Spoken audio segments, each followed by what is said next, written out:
Nós estamos falando de um Deus que sabe de todas as coisas. Ele conhece todas as coisas. Os irmãos concordam com isso? Que ele é, além de onipresente, está presente em todos os lugares. Ele é onisciente, ele sabe de todas as coisas. Então, mesmo porque ele sabendo de todas as coisas, ele nos faz algumas perguntas. Não vai dar para construir toda uma narrativa de explicar a criação. Eu vou direto ao ponto.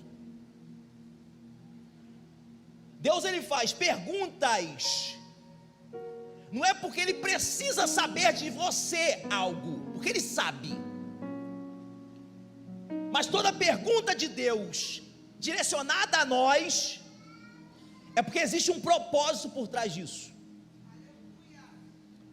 E a maioria desses propósitos de Deus em nos perguntar algo, na verdade, é fazer com que nós mesmos venhamos a ter a noção do momento e da situação que nós estamos vivendo. Não se trata dele saber, porque ele sabe. Ele sabe como você entrou aqui hoje. Ele sabe a semana talvez difícil que você passou. Ele sabe os problemas que você está vivendo, ele sabe. Então por que ainda ele pergunta? É porque quando estamos passando por problemas, nós temos a tendência de não enxergar a realidade como ela é. Estou sendo redundante, mas é para fixar. Quando nós estamos passando no caos, na dificuldade, na luta, na escassez, a tendência é que os nossos olhos não enxerguem a verdadeira realidade ou o cenário que nós estamos, porque os nossos olhos só enxergam que ele resolva o problema. Mas resolver problema, como a pastora Ellen diz aqui, para Deus é muito fácil, porque ele é muito grande. Se você acha que é difícil Deus mudar a sua situação financeira, está enganado. Isso para Deus não é nada. Se você acha que é problema Deus reverter o seu casamento, isso para Deus não é nada. Trazer o seu filho para dentro não é nada. Nós estamos falando de um Deus que é poderoso. Ele não está preocupado apenas em resolver problemas.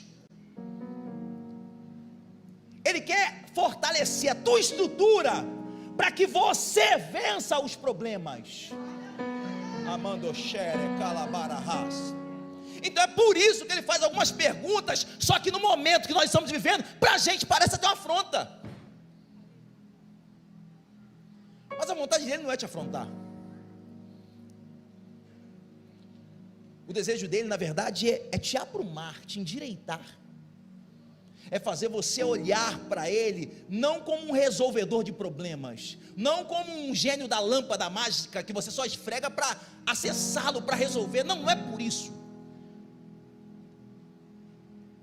Ele que faz perguntas, porque ele precisa que a sua postura seja diferente, porque ele busca contigo, não é solução de problemas, mas é relacionamento.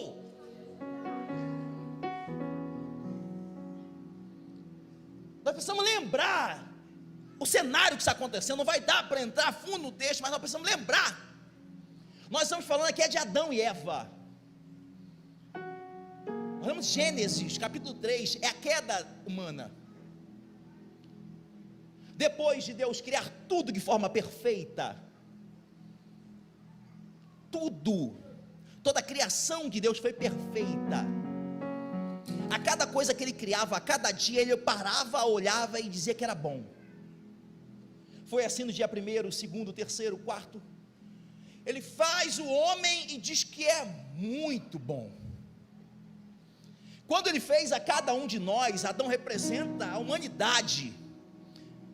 É como se Deus estivesse olhando para cada um, cada rostinho, e falando assim: ó, o que eu estou criando não é apenas bom, mas é muito bom.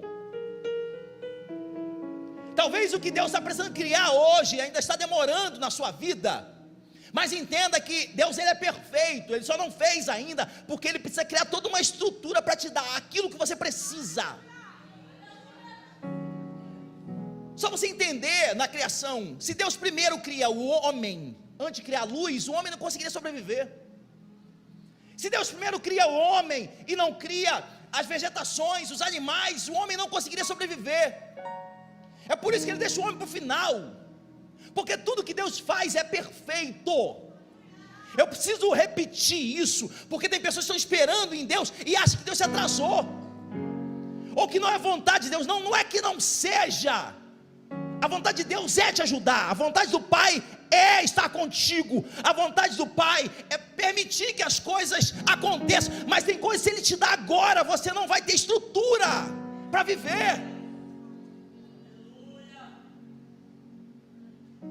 É como um pai de um adolescente que dá uma moto para ele antes de ele ter habilitação.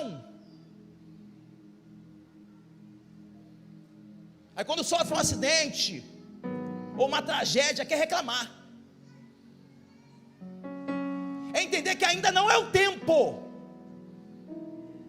Eu falo para você aí que gosta de ficar empinando, seu palhaço.